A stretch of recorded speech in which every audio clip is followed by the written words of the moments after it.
সৌজন্যে trust bank PLC, সব সময় সবখানে সবার জন্য।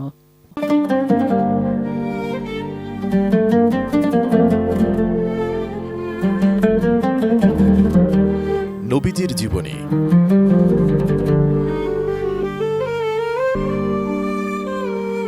রাসূলুল্লাহ সাল্লাল্লাহু আলাইহি ওয়াসাল্লামের বয়স যখন ৩৫ বছর, তখন কুরাইশরা কাবা মেরামতের উদ্যোগ গ্রহণ করে। তারা এর ছাদ নির্মাণ করতে মনস্থ করে। তার আগে কাবা ছিল কতগুলো পাথরের সমাহার, যেগুলো একের পর অপরটি স্তরে স্তরে সাজানো ছিল। কাবাঘরের ভিত যখন রোকন পর্যন্ত উঠল, তখন হাজরে আসওয়াদ বা কালো পাথর স্থাপন নিয়ে ঘোর বিবাদ দেখা গেল। প্রত্যেক গোত্রই চাচ্ছিল এ পুণ্য কাজটি কেবল তারাই করবে, অন্য গোত্র নয়। প্রত্যেক গোত্রেরই কামনা ছিল যে এ গৌরব কেবল তারাই লাভ করবে।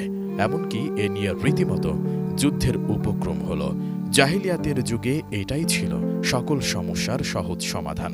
এ অবস্থায় কুরাইশদের বেশ কয়েকদিন কেটে যায়। তারপর তারা একমত হল যে ব্যক্তি সর্বপ্রথম মসজিদে এসে উপস্থিত হবেন, তিনি এ বিরোধের মীমাংসা করবেন। দেখা গেল সর্বপ্রথম রাসূলুল্লাহ সাল্লাল্লাহু আলাইহি ওয়াসাল্লামই প্রবেশ করলেন।